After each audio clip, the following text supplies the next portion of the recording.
Radio Nesa Informasi Edukasi dan Prestasi. Halo rekan Unesa, jumpa lagi bersama saya Mufti Isror, tentunya dalam program Bincang Unesa Bisa. Setiap hari kita berkutat dengan alat-alat elektronika yang tentunya menunjang kegiatan kita sehari-hari. Hari ini kita akan berbincang-bincang seputar elektro dan elektronika bersama Bapak Nurkolis STMT selaku Kaprodi Teknik Elektro Universitas Negeri Surabaya. Assalamualaikum Pak Nurkolis. Waalaikumsalam. Apa kabar Bapak? Alhamdulillah pagi ini sehat walafiat. Sehat walafiat. Ya. Seperti pesan Bapak Rektor, kita harus bahagia supaya imunitas tubuh itu selalu terjaga seperti itu ya Pak ya. Iya betul. Oke, baik. Kali ini kita akan ngobrol-ngobrol seputar Prodi Teknik Elektro yang ada di Universitas Negeri Surabaya bersama Pak Nurkolis selaku Kaprodi. Sebelumnya Pak Nurkolis menempuh pendidikan S1 Teknik Elektro di UMM Universitas Muhammadiyah Malang, kemudian melanjutkan S2 di ITS Teknik Elektro. Pada tahun 1996-1997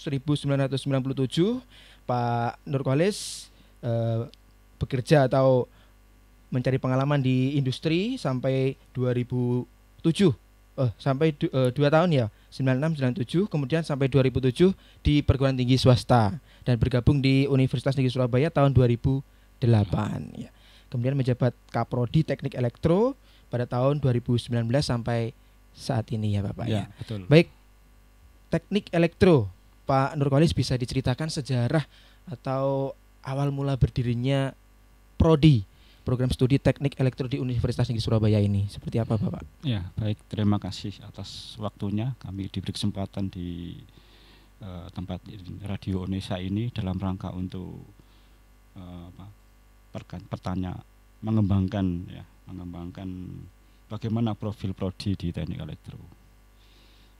Prodi Teknik Elektro ini berdiri sejak tahun 2012 atas surat izin dengan SK Kemeristek Dikti nomor 200/E/O/2012 tertanggal 5 Juni 2012. Dengan surat keputusan Kemeristek Dikti itu, selain Prodi Teknik Elektro diminta untuk melakukan operasional, juga diizinkan untuk berdiri. Jadi gitu. mulai tahun 2012 ya Pak? 2012 sampai 2020 ini masih sekitar 8 tahunan begitu 8 ya Bapak? tahun. Oke, Ya. untuk visi misi yang mengantarkan Teknik Elektro atau Prodi Teknik Elektro hingga saat ini bisa terus berkembang dan melahirkan mahasiswa-mahasiswa yang luar biasa, seperti apa Bapak? Visi misi Prodi Teknik Elektro itu menurut atau turunan dari visi misi UNESA, kemudian diturunkan lagi ke visi misi fakultas, setelah itu baru ke visi misi prodi yang isinya adalah unggul dan kukuh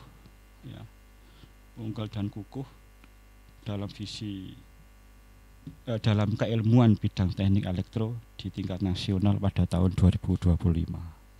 Diharapkan di tahun 2025 ini teknik elektro memiliki pengembangan keilmuan, mempunyai daya saing baik nasional maupun internasional. Luar biasa. Kemudian untuk mahasiswa atau daya tampung dari Prodi Teknik Elektro ini berapa Bapak? Daya tampung dari tahun 2014 terekam bahwa jumlahnya sekitar 90-an. 90. Ya. Kemudian di tahun 2015 itu 80-an. Kemudian 2016 sekitar daya tampungnya 60. Di tahun 2017 daya tampungnya 75. Kemudian di 2018 daya tampungnya 80, dan di 2019 sekarang ini daya tampungnya 75. Ya, jadi jumlah total calon mahasiswa baru tercatat 462 orang. 462 orang di orang Prodi Teknik Elektro ini ya Pak? Ya. Kemudian bagaimana sih antusias dari para mahasiswa teknik elektro ini Pak, dari setiap tahunnya yang ingin masuk atau yang ingin bergabung di prodi teknik elektro ini? Antusias calon mahasiswa cukup tinggi ya. Dengan adanya produktivitas mahasiswa teknik elektro, diantaranya adalah kegiatan robotika itu ya, baik itu skala regional, nasional, bahkan internasional pernah diikuti. Dengan adanya seperti itu, maka calon mahasiswa antusiasnya tinggi terhadap teknik elektro. Ya. Oke, bicara elektro ya Pak, pasti banyak kaitannya dengan ilmu fisika, ilmu dan lain sebagainya itu. Apakah ada ilmu khusus yang harus dimiliki seorang siswa ketika ingin berkuliah mengambil jurusan prodi teknik elektro ini, Bapak? Iya. Kalau secara idealnya memang harus memiliki keilmuan dasar ya untuk menempuh di teknik elektro ini, yaitu misalkan matematika teknik. Ya, itu sebagai langkah awal dalam rangka untuk melatih nalar mahasiswa, ya calon mahasiswa. Selain itu juga, selain keilmuan juga bakat, ya. Yeah. Karena elektro biasanya kan suka nyolder, ya. Nah, betul Bapak. Kalau tidak dibekali dengan bakat dan minat, ya, tentunya nanti ya sekedar teori akhirnya. Tetapi yang diharapkan di dunia industri itu adalah tidak hanya cukup teori, tetapi harus dilengkapi dengan keterampilannya. Ya, jadi selain dilandasi ilmunya yang istilahnya teori-teori, jadi siswa atau calon mahasiswa itu harus dibekali juga dengan kecintaannya terhadap dunia elektronika, nyodar-nyodar dan sebagainya, begitu Pak ya. Betul. Apakah di prodi teknik elektro ini juga seimbang Bapak antara kegiatan yang sifatnya akademik dan kemudian praktek langsung di lapangan seperti itu? Ya, diharapkan kedua-duanya bisa berjalan seimbang ya, karena jika tidak imbang maka salah satu akan dirugikan ya. Misalkan banyak kegiatan kemudian di akademiknya ditinggal, maka lulusnya biasanya molor. Oh iya. Ya, biasanya molor. Lebih asik di dunia kegiatan di luar kuliah gitu. Ya, biasanya seperti itu. Ada mahasiswa yang suka organisasi, akhirnya kuliahnya lupa kadang-kadang. Tetapi pada saat berkuliah di kelas ya, kami selalu mengharap diharapkan jangan sampai kuliahnya ditinggalkan. Kita berorganisasi itu penting ya. Di lab itu juga penting dalam melatih keterampilan ya. Selain itu juga diharapkan mahasiswa memiliki kedua-duanya sehingga nanti di dunia industri itu sudah betul-betul siap gitu. Ya. Untuk lulusan sendiri dari teknik elektro ini pendidikan atau teknik ya Pak? Teknik elektro keilmuan non pendidikan. Jadi non-pendidikan. Untuk lulusannya akan mendapat gelar sarjana teknik seperti ini. Ya, jadi untuk yang dipelajari Pak di teknik elektro ini secara spesifik apa saja Bapak? Ya, di teknik elektro ini terutama prodi teknik elektro ini memiliki 4 keahlian ya. Yang pertama itu TST ya, atau teknik sistem tenaga. Ini bergerak di bidang kelistrikan yang mempelajari tentang arus kuat kelistrikan, baik itu instalasi rumah, instalasi industri ya itu. Kemudian yang kedua adalah elektronika. Nah, elektronika itu ya arus lemah ya, yang belajar tentang komponen ya, resistor, transistor. Ya, bagaimana cara membuat komponen misalkan seperti itu. Ya. Kemudian yang ketiga adalah di bidang telekomunikasi dan komputasi cerdas. Nah, itu misalkan di telkom ya itu. Peralatan-peralatan telekom akan dipelajari di sini. Yeah. Yang keempat adalah sistem pengaturan. Jadi yang dipelajari di sini lebih cenderung ke perancangan sistem ya. Biasanya baik itu di udara, darat maupun laut gitu. Kalau di darat misalkan sistem kontrol pada kapal misalkan ya itu. Yeah. Kalau di udara sistem kontrol pada pesawat gitu. Nah, itu. Kemudian kalau di laut itu bagaimana kapal itu bisa terbaca goyangannya, kanan kiri, kemudian depan belakang. Nah itu biasanya mahasiswa itu tugasnya seperti itu ya, mengukur bagaimana goyangan kapal gitu. Yaitu dengan menggunakan Arduino itu. Ya. Gitu. Jadi sangat kompleks sekali ya Pak.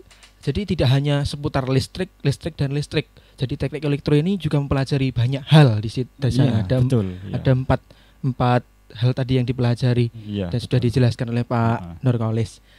Rekan Unesa, luar biasa sekali untuk teknik elektro Unesa ini. Nanti kita akan ngobrol-ngobrol lebih jauh dengan Pak Nurkolis mengenai kira-kira S1 teknik elektro ini berakreditasi apa sih di Unesa? Jangan kemana-mana, tetap di Bincang Unesa Bisa.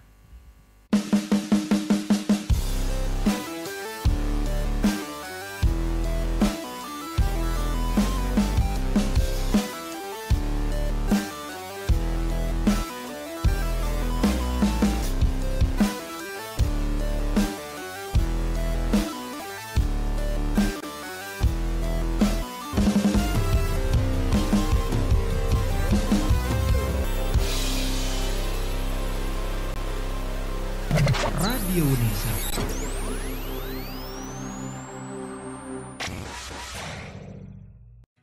Radio Unesa, informasi edukasi dan prestasi, hadir sejak 13 Februari 2020 bertepatan dengan Hari Radio Sedunia. Radio Unesa memenuhi kebutuhan informasi seluruh sivitas akademika Unesa dan masyarakat. Melalui informasi edukasi hingga hiburan disajikan selama 24 jam non-stop. Rekan Unesa bisa mendengarkan via streaming di radiounesa.com atau www.unesa.ac.id. Secara audiovisual juga bisa disimak di kanal YouTube Radio Unesa. Langsung saja download aplikasi Radio Unesa di Play Store dan jadikan Radio Unesa teman beraktivitas Anda.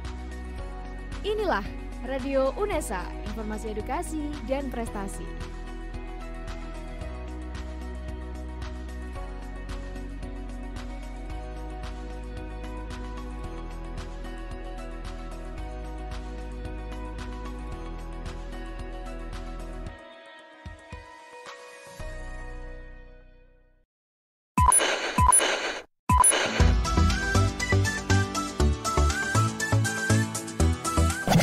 Radio Unesa.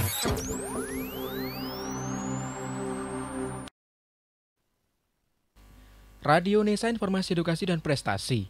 Masih dalam program Bincang Unesa Bisa, tentunya bersama saya Mufti Isror dan narasumber yang luar biasa hari ini dari Kaprodi Teknik Elektro, Bapak Nurkolis. Baik Pak, tadi sudah sempat saya sebutkan akreditasi dari Teknik Elektro yang ada di Unesa ini apa Pak? Iya, karena Prodi Teknik Elektro ini masih muda ya, lahir di tahun 2012 ya. Pada waktu itu tahun 2014 mengajukan akreditasi ya, karena pada waktu itu belum memiliki lulusan sehingga nilainya masih C ya. Waktu itu ya, waktu itu ya, tahun 2014 ya.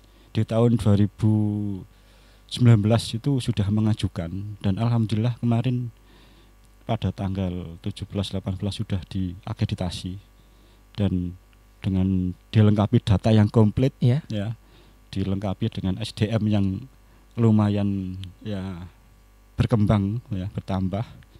Kita memiliki S3 9 orang waktu di tahun 2019. Di tahun 2020 ini bertambah 2. Jadi punya 11 orang. Ya, mudah-mudahan dengan hasil peningkatan SDM maupun peningkatan dokumen-dokumen yang kita miliki. Dokumen yang kita miliki dulunya itu masih berupa hard copy, tapi sekarang sudah soft copy semua. Ya, mudah-mudahan dengan hasil ini bisa memiliki atau mendapatkan memperoleh nilai yang maksimal. Amin. Ya. Baik. Kemudian fasilitas-fasilitas penunjang perkuliahan yang ada di Teknik Elektro ini seperti apa, Pak? Fasilitas di Teknik Elektro itu ada 15 laboratorium. 15 laboratorium. Iya, 15 laboratorium. Semakin tahun semakin berkembang. Ya, labnya diantaranya ada lab konversi energi, ya. Kemudian lab kubikel. Lab kubikel ini bantuan dari PLN, ya, bantuan dari Jadi PLN dan seputar kelistrikan begitu Pak? ya Atau- kelistrikan, ya. Mhm. Dan ini sebagai TUK dalam LSK, ya, lembaga sertifikasi kompetensi. Jadi kita bekerja sama dengan LSK Lisantara yang sudah mensertifikasi 10 dosen dan memiliki sertifikat. Ya. Luar biasa. Kemudian yang 3 adalah lab pendingin. Ya, lab pendingin ini juga nanti akan dikembangkan untuk berwirausaha. Ya. Dalam rancangan kami itu pendingin ini di bidang kewirausahaan, mengembangkan di bidang kewirausahaan, melayani masyarakat, ya, tentu dengan masalah pendingin, baik itu pendingin rumah, ya, AC, maupun untuk pendingin mobil. Tapi untuk yang pendingin mobil sudah ditangani oleh pihak teknik mesin, ya. Jadi kita melayani untuk pendingin rumah atau gedung, ya. Untuk pendingin makanan seperti kulkas tidak masuk dalam kategori itu Pak? Belum. Ya. Jadi pendingin ruangan AC begitu. Iya. Oke. Gitu. Kemudian yang 4 juga memiliki lab micro teaching, ya, tuh. Barangkali mahasiswa memiliki bakat, ya, tentang bagaimana itu mempresentasikan, ya, kemudian melatih mental, ya. Di lab ini akan bisa digunakan. Kemudian lab elektronika analog dan digital ini. Jadi selain itu kita punya lab elektronika, ya, yang mengenai komponen dan berbagai trainer itu. Yang ke-6 adalah instalasi listrik, ya, ini kelistrikan. Ini juga dijadikan sebagai TUK, ya, TUK untuk mahasiswa sertifikasi kompetensi. Iya. Ya, itu. Kemudian lab komputer, ada lab bengkel listrik, ada lab transmisi, ada lab telekomunikasi, ada lab fisika teknik, lab mikroprosesor, lab sistem kendali, lab instrumentasi dan pengukuran, dan lab robotika. Di lab robotika ini ada 2 tempat, satu untuk praktikum, satu untuk persiapan kompetisi baik itu di regional, nasional maupun internasional. Luar biasa. Ya. Jadi robot kece itu juga timnya dari teknik elektro juga ya Pak? Iya, betul. Luar biasa. Ya. Jadi rekan Unesa yang baru saja di launching ada robot kece generasi kedua itu juga merupakan buah tangan atau hasil karya dari teman-teman teknik elektro, salah satunya seperti itu ya Pak. Betul. Jadi luar biasa sekali untuk kalian yang punya potensi di bidang elektronika dan berminat untuk menggali ilmu lebih jauh di perguruan tinggi, kalian bisa menjadikan prodi teknik elektro ini sebagai tujuan kalian. Begitu. Kemudian dari semua fasilitas itu pasti dari teknik elektro selain belajar teori kan juga praktik di lapangan Bapak. Di tengah pandemi seperti ini bagaimana proses perkuliahan ketika dihadapkan untuk belajar secara daring seperti itu Pak?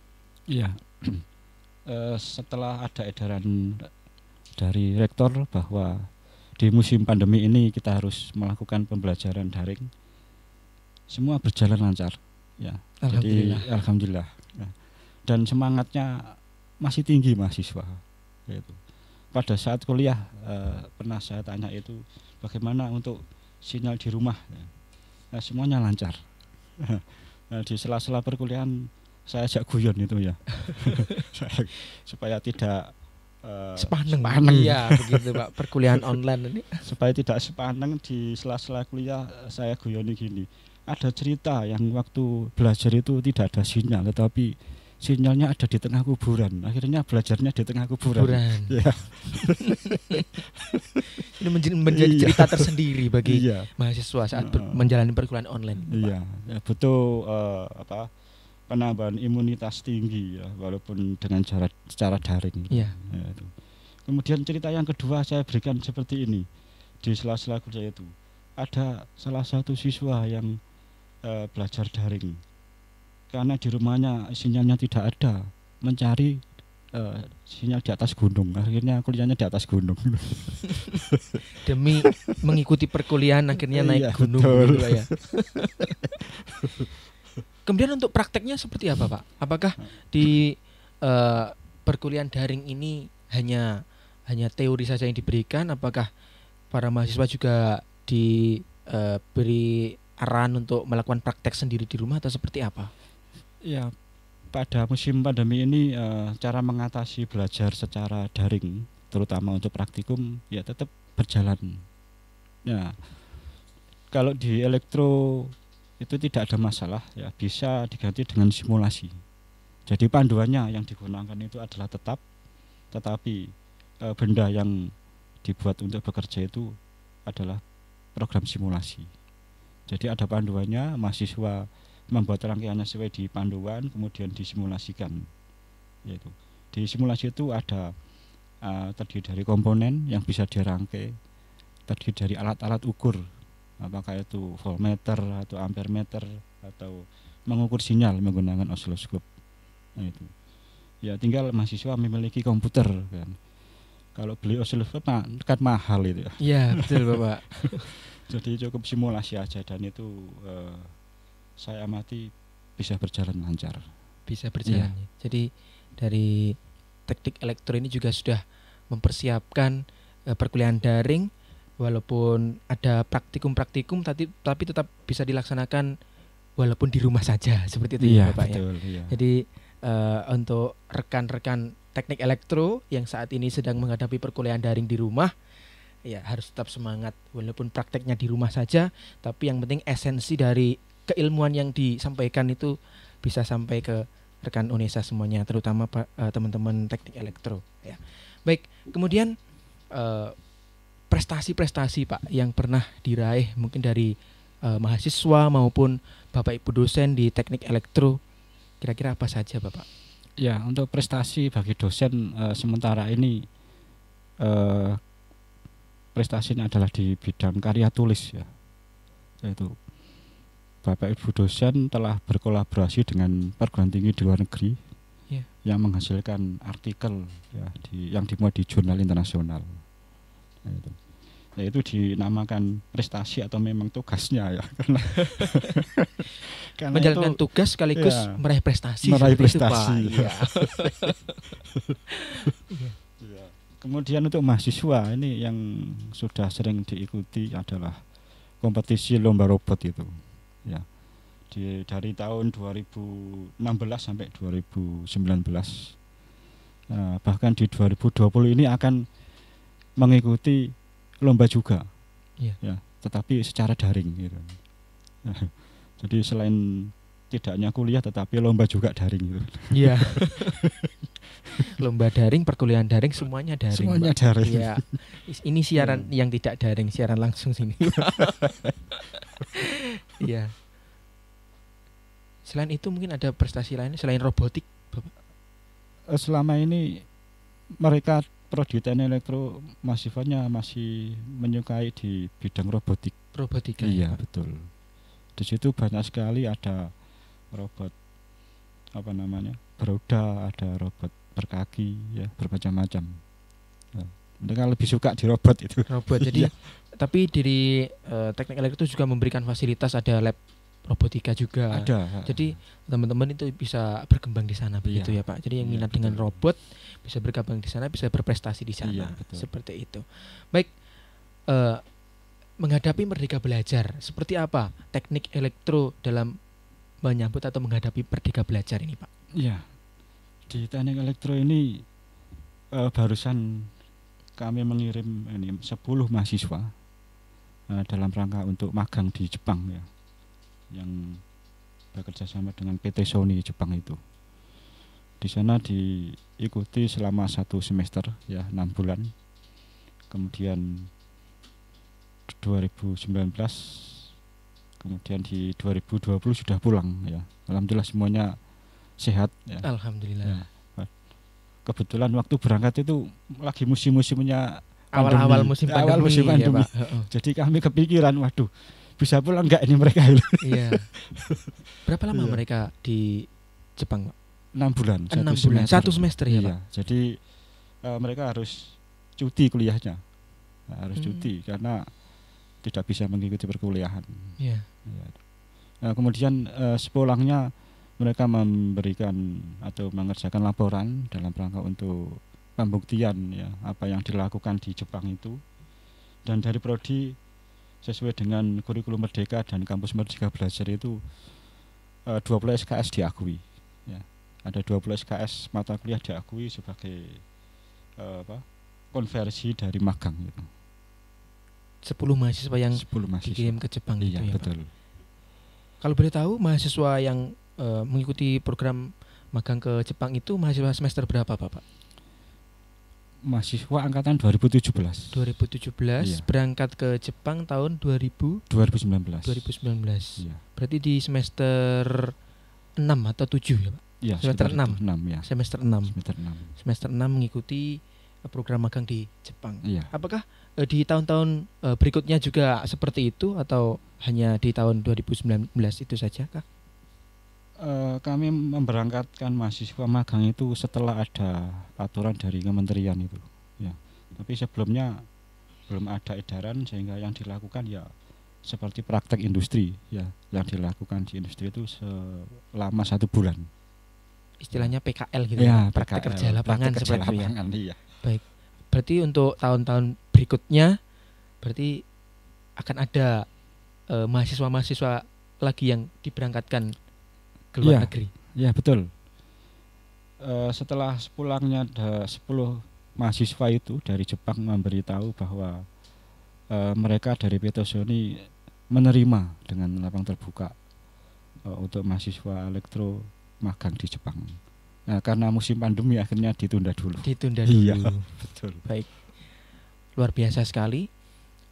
Tentunya teknik elektro ini pasti mempunyai alumni yang sudah tersebar di seluruh Indonesia ya, Bapak. Iya. Nanti kita akan ngobrol-ngobrol seputar alumni dari teknik elektro setelah ini ya, Bapak. Iya. Oke, rekan Indonesia, jangan lupa untuk senantiasa ikuti kami terus di sosial media, di Radio Unesa, di Instagram ataupun di fanpage kami di Facebook Radio Unesa. Like, komen, share video-video edukasi kami di channel YouTube Radio Unesa. Jangan kemana-mana, tetap di Bincang Unesa Bisa.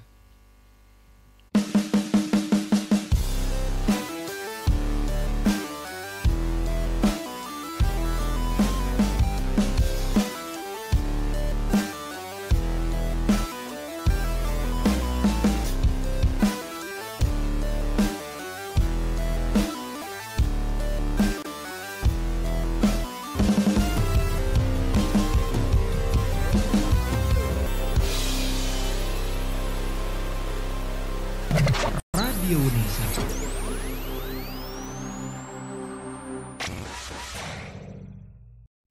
Radio Unesa, informasi edukasi dan prestasi hadir sejak 13 Februari 2020 bertepatan dengan Hari Radio Sedunia. Radio Unesa memenuhi kebutuhan informasi seluruh sivitas akademika Unesa dan masyarakat. Melalui informasi edukasi hingga hiburan disajikan selama 24 jam non-stop. Rekan Unesa bisa mendengarkan via streaming di radiounesa.com atau www.unesa.ac.id. Secara audiovisual juga bisa disimak di kanal YouTube Radio Unesa. Langsung saja download aplikasi Radio Unesa di Play Store dan jadikan Radio Unesa teman beraktivitas Anda. Inilah Radio Unesa, informasi edukasi dan prestasi.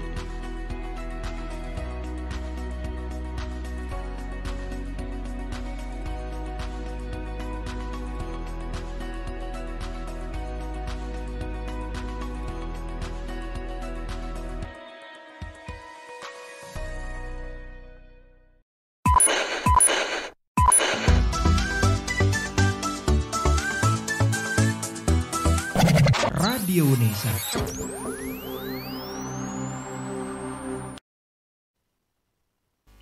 Radio Unesa, informasi edukasi dan prestasi. Masih dalam program Bincang Unesa Bisa bersama Bapak Kaprodi Teknik Elektro Unesa. Tadi di segmen sebelumnya kita sudah ngobrol-ngobrol seputar program studi teknik elektro, kemudian prestasi-prestasinya, fasilitas-fasilitas yang dimiliki. Sekarang kita ngobrol-ngobrol seputar alumni, Pak. Ya. Alumni lulusan dari teknik elektro ini prospeknya di dunia kerja ini seperti apa, kemudian sebaran alumninya di mana saja, seperti itu bisa disampaikan Bapak. Ya. Untuk alumni kami sudah sudah membentuk kepengurusan ya, istilahnya IKT, Ikatan Alumni Teknik Elektro ya, dan ini juga punya grup di WA itu. Untuk kepengurusan sudah diterbitkan surat dari dekan ya, mulai dari ketua, wakil dan seterusnya itu sudah resmi. Kemudian untuk kerjaan, alhamdulillah mereka banyak yang ditampung di perusahaan ya, misalkan PT PLN ya, kemudian PT Inka, PT PT PAL ya, kemudian ada juga di PT Falcon ya, ada yang di Kemeninfo ya, yaitu ada yang di Telkom. Nah ternyata setelah dengan adanya grup itu kita mengetahui, ternyata alumni banyak yang diserap di perusahaan. Iya. Baik di BUMN maupun BUMS seperti itu ya Pak ya. Betul. Iya. Jadi lulusan dari teknik elektro ini sudah menyebar. Iya. Seperti itu. Sudah menyebar. Iya. Kemudian ada grup alumni. Jadi untuk alumni dari teknik elektro itu selalu menjalin komunikasi dengan adik-adiknya kah atau seperti apa Pak? Iya betul. Jadi dengan adanya grup itu mereka yang sudah bekerja saling memberi informasi, baik itu lowongan atau workshop pelatihan ya, di dalamnya itu di-share seperti itu, dibagikan ke adik-adiknya. Bahkan tingkat kepeduliannya tinggi. Yeah. Ya, di kampus itu ada kegiatan alumni menyumbang gitu kan. Nah, misalkan konferensi internasional menyumbang, yaitu paling tidak menyumbang dana lah ya, walaupun tidak terlalu banyak ya, tapi kepeduliannya yang paling tinggi. Betul. Ya. Tetap berkontribusi untuk jurusan atau prodi yang sudah membesarkan para alumni yang melahirkan. Selain itu juga pernah juga datang dalam rangka untuk mengisi kuliah tamu ya, untuk adik-adiknya ya, di lab itu. Ternyata tingkat kepedulian mereka sangat tinggi setelah dengan adanya kepengurusan itu kemudian di SK-kan oleh Bu Dekan. Jadi tetap komunikasi tetap terjaga. Ya betul. Jadi alumni dari prodi teknik elektro ini tetap memberikan kontribusinya untuk prodi yang sudah memberikan ilmu, istilahnya seperti itu, memberikan ilmu ketika menempuh S1 begitu Bapak. Jadi selain memberikan kontribusi secara material juga secara akademik juga memberikan kontribusinya seperti mengisi kuliah tamu dan lain sebagainya itu tadi ya Bapak. Iya betul. Baik. Kemudian untuk kerjasama dari prodi teknik elektro ini apakah bekerjasama juga dengan pihak-pihak negeri maupun swasta untuk penyerapan tenaga kerja Bapak? Iya. Berbagai perusahaan telah bekerja sama dengan prodi teknik elektro ya, misalkan di PT PLN ya, PT PLN. Alumni juga ada yang terserap di perusahaan PT PLN, dan PT PLN juga membantu kepada kami ya, yaitu berupa lab kubikel ya, lab kubikel yang selama ini sudah dijadikan sebagai TUK dalam rangka untuk uji kompetensi, sehingga di prodi teknik elektro ini sudah memiliki 10 dosen yang sudah bersertifikat. Gitu. Jadi memudahkan juga lulusan-lulusan dari teknik elektro untuk diserap di dunia kerja ya Bapak. Iya, ya. Betul. Jadi rekan UNESA, bagi kalian yang saat ini sedang menempuh prodi teknik elektro atau yang mungkin masih menjadi calon mahasiswa yang ingin bergabung di prodi teknik elektro, berkuliah dengan sungguh-sungguh, karena dari teknik elektro juga sudah memberikan fasilitas yang luar biasa untuk para mahasiswanya. Jadi ketika kalian lulus bisa langsung diserap di dunia kerja, ataupun kalian akan melanjutkan pendidikan lagi ke jenjang yang lebih tinggi, seperti itu. Baik, Pak Nurkolis bisa menyampaikan pesan-pesannya untuk para mahasiswa atau calon mahasiswa yang ingin bergabung di prodi teknik elektro UNESA ini. Silahkan Bapak. Ya.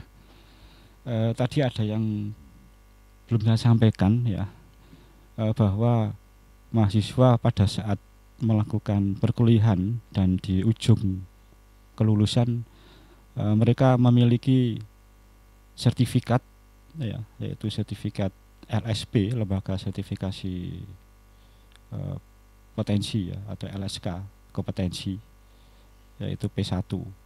Jadi selain menerima sertifikat juga menerima ijazah.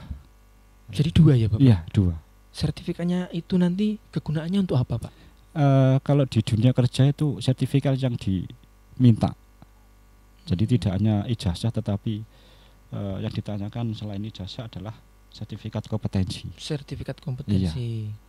Jadi dari lulusan dari teknik elektro ini selain mendapat ijazah juga mendapat sertifikat ya Bapak? Iya, betul. Jadi ketika melamar pekerjaan atau saat ditawar pekerjaan sudah ada 2 lampiran itu yang bisa menjadi kekuatan ketika masuk di dunia kerja. Iya, betul. Luar biasa. Jadi untuk calon mahasiswa jangan khawatir ya, masuk di teknik elektro ini kami memiliki 15 laboratorium bisa digunakan untuk beberapa kegiatan, misalkan dalam bentuk riset ya, dalam bentuk praktikum, kemudian penyelesaian skripsi ya, karena skripsi itu biasanya mahasiswa membuat alat, dan dengan membuat alat itu mereka lebih asik dan menambah banyak pengetahuan daripada studi literatur, lebih banyak membuat alat, karena dengan membuat alat itu akan melatih keterampilan, yaitu manfaatnya luar biasa ya, dengan adanya fasilitas 15 laboratorium itu. Silakan bergabung, kemudian gunakan lab yang sebaik-baiknya. Gitu. Baik, luar biasa. Terima kasih Pak Nurkolis atas perbincangannya pagi hari ini bersama kami di Radio Unesa. Semoga prodi teknik elektro ini semakin jaya, semakin sukses, dan bisa menjadi salah satu kebanggaan Unesa untuk mewujudkan Unesa satu langkah di depan. Terima kasih Pak Nur ya. Oke rekan Unesa, bagi kalian para calon mahasiswa maupun mahasiswa yang saat ini sudah menempuh pendidikan di prodi teknik elektro, terus berkembang, teruslah berprestasi, tentunya buatlah prodi kalian bangga, buatlah prodi teknik elektro bangga, dan juga buatlah Universitas Negeri Surabaya bangga. Saya pamit, terima kasih, sampai jumpa di lain kesempatan. Radio Unesa, informasi edukasi dan prestasi.